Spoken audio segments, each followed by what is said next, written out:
Hello and welcome to Ula Tea Leaf Readings. My name is Lenor and tonight I'm going to be reading your tea leaves. This is a horoscope for Capricorn. If Capricorn is your solar, lunar, ascendant / rising sign, then this is a message for you. Okay, let's get started.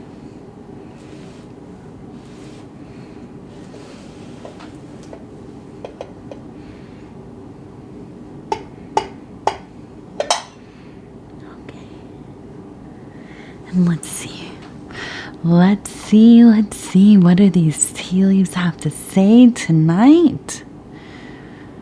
All right, and so our card is the Devil. Very fitting for you, isn't it? Yes. There you go, Capricorn. You're welcome. Okay. All right, so let's see, what do these tea leaves have to say about that? What is this devil doing?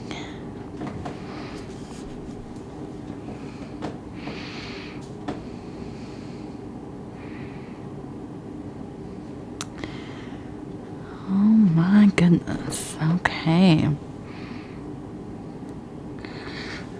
Get this light right. I just had it right and they bumped it and now it's all out of whack again. I'm sorry about that. Okay, so we're going to start. I think that we will start. Well, I want to go here because I keep looking at it.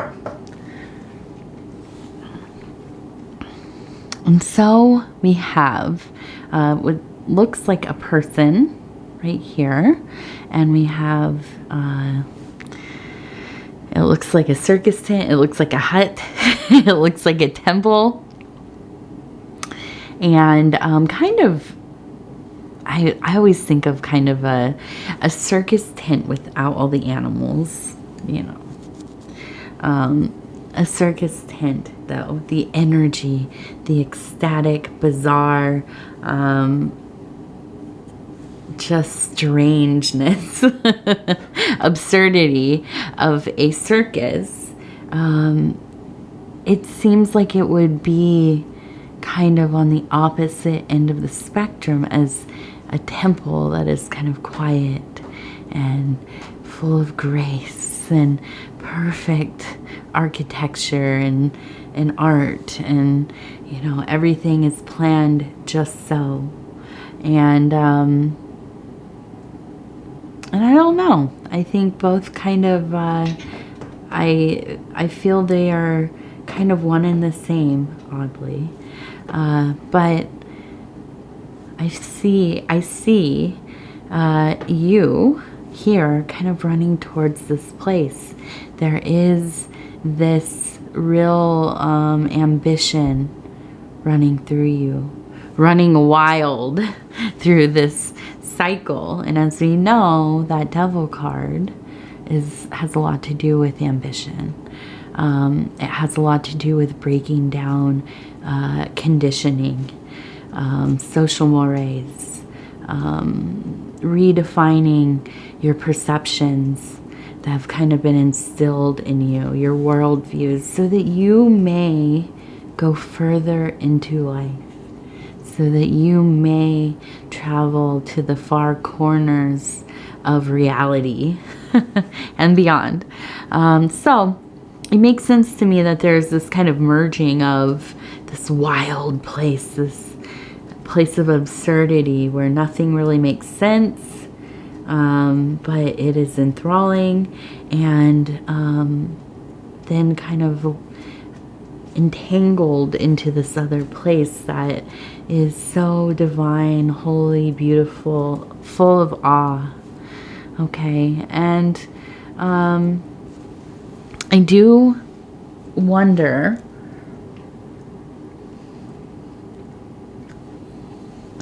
because, and I'm sorry, I had to take a sip there. I do wonder because we've spent a lot of time, and we always do with you, Capricorn, talking about your ambitions within work, your creative endeavors, sometimes love, right? But here I feel there is just this sense of expanding your experience of self, of the divine, of God, goddess, universe, the cosmos, whatever it is, however that looks to you. Because I feel like there have been some blockages there. I feel like, you know, even though I imagine you're a very cultivated person in most areas of your life, I think that this is no exception. But I do feel that there are old things that you kind of carry with you, as we all do, right? We all have things that we learned when we were young, or kind of superstitions we've picked up,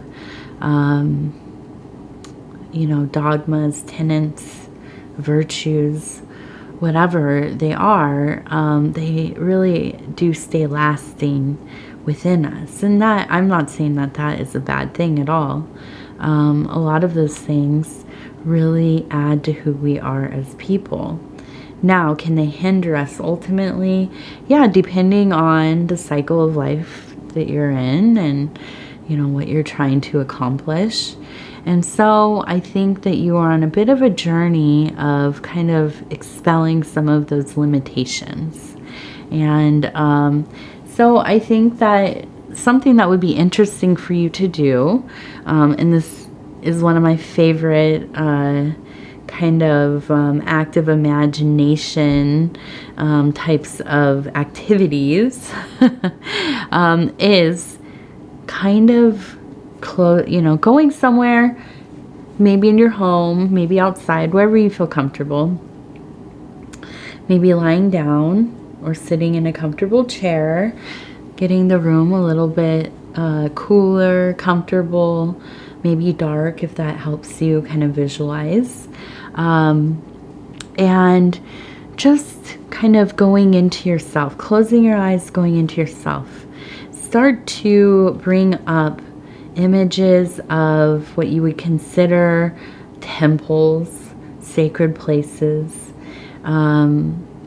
places that you have been that feel holy to you. And then I think going into a space where you begin to kind of create your own temple.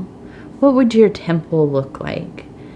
I like to start in the interior because that's easy. The outside, although it could be beautiful, it could be very ornate, or simple, natural. It could be a hole in the ground, who knows? But that's kind of, all those things are important too. But I think the easiest place to think of is that very central room. The room where the holy thing dwells, the place that you feel closest to the divine. And so you think, what does that feel like in there? What are the floors like? What does it smell like? What is the air? Is it cold? Is it really stuffy? Is there a lot of incense burning? Is it real smoky? What colors are on the wall? What colors are the objects around you? Are there any objects? Are they close, or are they kind of off in the distance? Are they set up on altars? Are there altars? All these different kinds of things. And this is an interesting exercise to kind of really start to dig into. And I think really a beautiful entrance, if you have not done a lot of visualization into your interior landscape, a place to enter, to begin, to introduce yourself, consciously to this place where you can go to do work, where I mean, anything really. You're having anxiety, take yourself to this place. You know, see what it feels like to sweep the floors of your temple. You know, what does it feel like to drink the waters, the fountain that's outside the front door? You know, and you can do all kinds of work here. I mean, I like the interior temple or the interior complexes for what is called a memory palace, and this is the place where you put your things that you'd like to remember. I like to use a garden usually for this, and so say you're kind of walking through a garden and there's a rose bush there, and you look to the right and here's this beautiful rose. You always see this rose, and when you touch it with your fingers, it represents your mother's birthday. Okay, so you know that that's where your mother's birthday is at. And then you take a few more steps, and you know, here is a little fountain, a little bird bath, and you look at it, and that represents, you know, the name of I don't know, the name of your personal fire god, right? And where was that revealed to you? This information is encoded into this place. Okay, so this is where we store the important things, the secret things. It is a tool. I mean, it's really a technique. It's also called the art of memory. And an interesting activity for that active imagination, which I am so so in love with, so happy to have discovered many years ago. Well, maybe when I was about 22, 23, so about 15 years ago. Okay, so now we have, and this looks like a person. I'm thinking of, there's a character in a show called Over the Garden Wall, and the character kind of reminds me of this. Somebody who is kind of wearing a little cape, a little hat, and looks like, in my mind, they are on a journey, okay, and they're pointing over here. And this looks like it could be some kind of beast, right? I don't know what kind of beast, but I don't think they know either. And I think that's the point, is this feeling of, oh, what is that? It's kind of obscured in the dark. And so I think that, you know, there is a sense of taking caution when you are going through this process, this ambitious process that you've kind of set out on. And, you know, when you encounter things that feel scary, they come up instinctually, you're kind of taken aback. And that's normal, right? I think that, you know, you just have to stop going so fast, right? Take time to notice things, to look at them. If it is too much, because we are talking about a spiritual path and spiritual work, a lot of times you'll have things that kind of come up that maybe are very painful. Maybe things that you have not thought about for a long time, or if ever. You know, these are spaces where we not only find ourselves with God or the divine, but where we find ourselves with our own self-mythology. And oftentimes, when there are things that have happened in our lives, especially traumas, or, you know, feelings that have been pushed down, a lot of shame, guilt, these kinds of things, they can manifest on our spiritual journeys as, you know, entities, intelligences, as things that seem kind of ominous, scary, right? And so, you know, this can really affect our moods, how we are dreaming, how we are feeling in our waking life, you know, all these kinds of things. So if you are having issues like this come up, experiences like this come up, and it seems more overwhelming than you were kind of anticipating, you know, definitely talk to your support system. If you are doing counseling or therapy, that's always a really good place. But also having people in your life that you can talk to. And, you know, if you do not have that, which, you know, some of us don't, and we all kind of go through periods of time that are like that. I have definitely. There are places, you know, that you can reach out to. There are numbers, you know, for any kind of support. But also, and you know, I'm not a professional in any sense of the word at all. I'm not a doctor, psychiatrist, counselor. I am just somebody's mom that is on, you know, a spiritual path as well. And I've been through some things, so I understand what it feels like to feel, you know, afraid and alone and not knowing who to turn to. You know, I think things like, and this is not, you know, I would say if you can talk to a counselor or somebody that you trust, go there first. But places like support groups, I'm in recovery. There are, you know, a lot of different 12-step meetings. Now, usually they are for different kinds of addiction, but there are also, you know, very loving people, especially in Al-Anon is a good place to look too.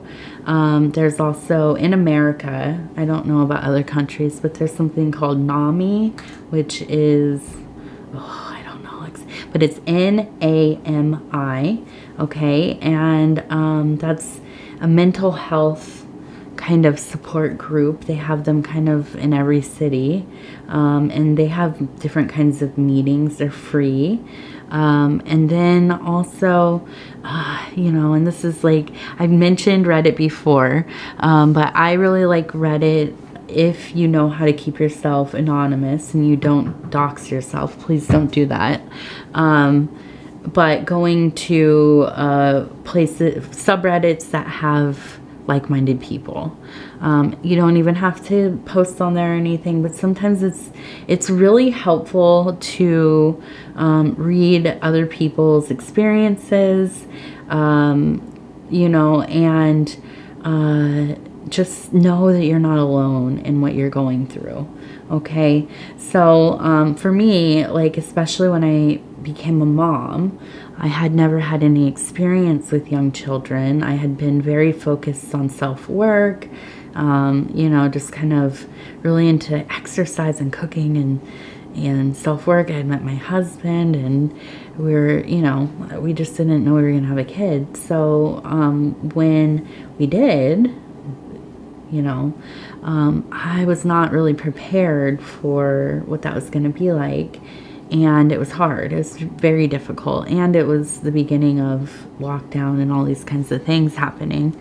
And I found a lot of peace in, I didn't fix anything, but it gave me a peace of mind just knowing that there were other people who knew how I was feeling.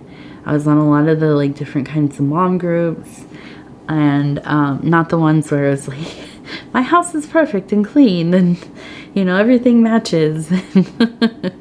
You know, here's how to put together a bunch of sensory bins or whatever, which those are cool. Don't get me wrong. We do sensory bins too, but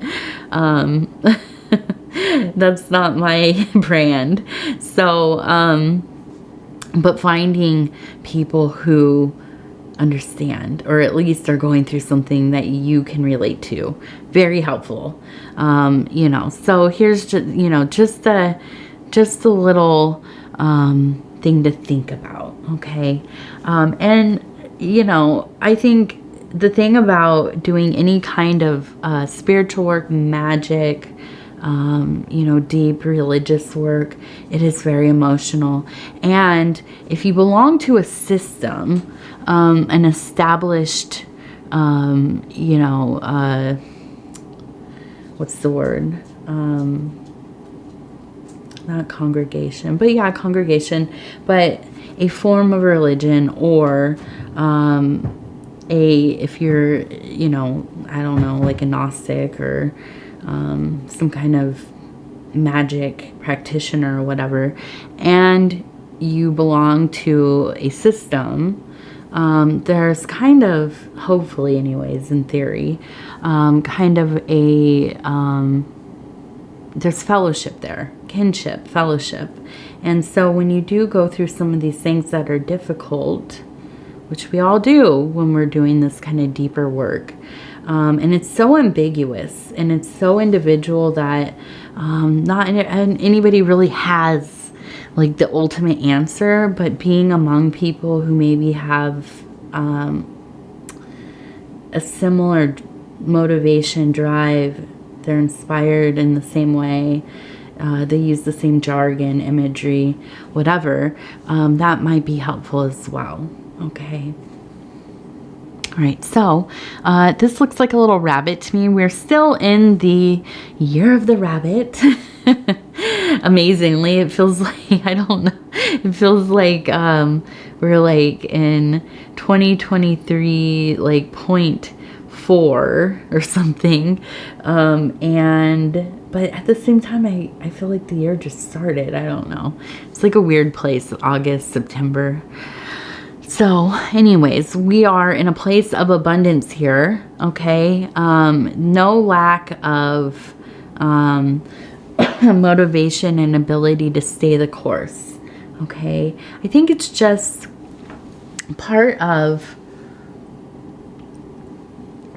I think the issue that can come up with this devil energy and Capricorn energy is making sure that you temper yourself when you get into the flow of something. I feel like, you know, there can be times of almost obsession, compulsion, when you find something that really makes sense to you, like you're really about that life. And, you know, I think it's just really important to kind of temper yourself. Don't become super dogmatic about something, you know, so invested in one specific part of the thing that you kind of begin to drown in it, right? So just checking in with yourself continually, making sure that you're still abiding your routine, still doing your other work, and not being super like hyper fixated while you're doing this spiritual journeying, right? But I do think that there's an abundance of inspiration here. Okay, no shortness of emotion, impressions, synchronicities, and all of that kind of stuff as well. Okay, so up here I'm seeing we have some mushrooms. You know, don't eat wild mushrooms. You know, just be careful whatever you're doing. But also, you know, I mean, how should I say? What should I say? Well, I'm an animist. So if you know what that is or don't, it's somebody who believes that there's intelligence in most or all things. Okay, so I fully believe that mushrooms have different kinds of consciousness.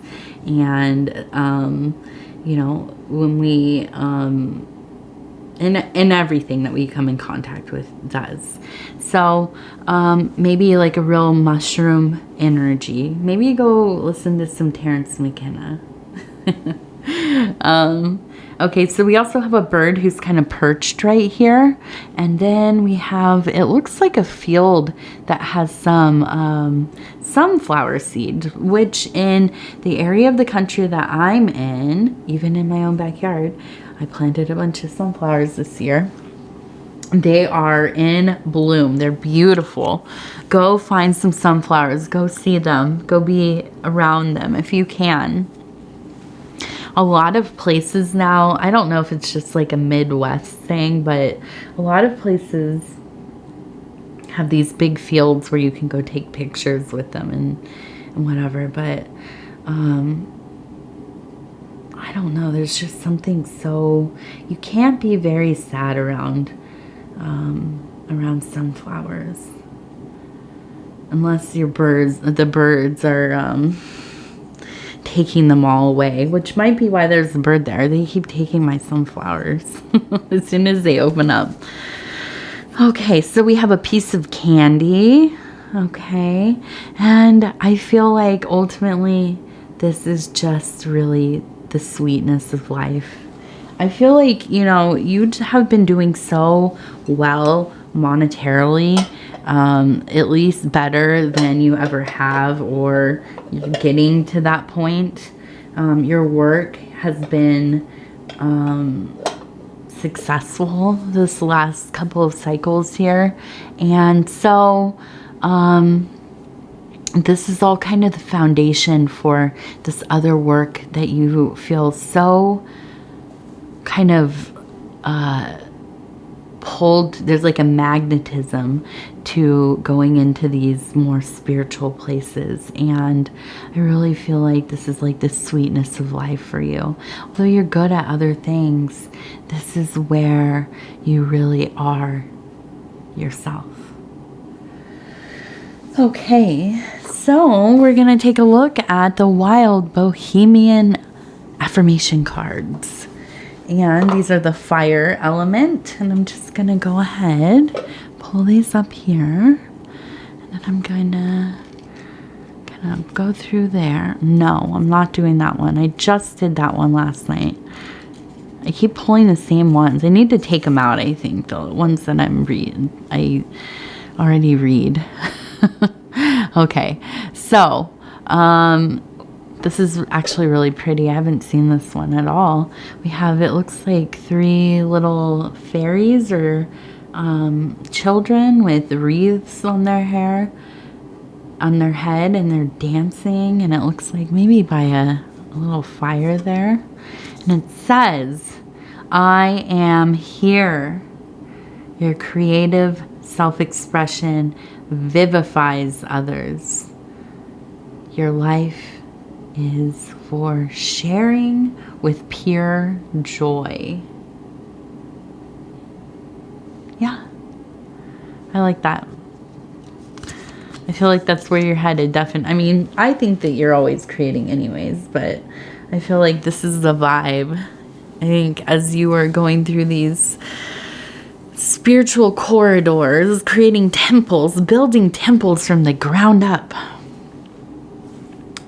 These little laboratories where you are creating divine things to bring out into the world, to share, to bring some more light or darkness. Remains to be seen. All right. I want to thank you so much for spending this time with me. It is always such an honor. If you'd be so kind as to like the video, it helps us get into the algorithm, and the algorithm kind of rules all. So we like to give it the engagement that it wants. At least the internet says that's what it wants. So liking the video, watching the readings from the beginning to the end, sharing the readings on other social media platforms. All of these things are very helpful. If you feel so inclined to help the channel, or support the channel, help the channel, these are some of the ways that you can do that. Other than that, if you have not subscribed yet, please think about doing that as well. You can hit the little bell. It'll let you know when the next videos are coming out. And if you want to leave a comment, I read them all. They absolutely make my day. I really love reading the comments and being able to reply back, hopefully in a timely manner. But yeah, I do read them. So I want to thank you, and we will talk again in just a few days.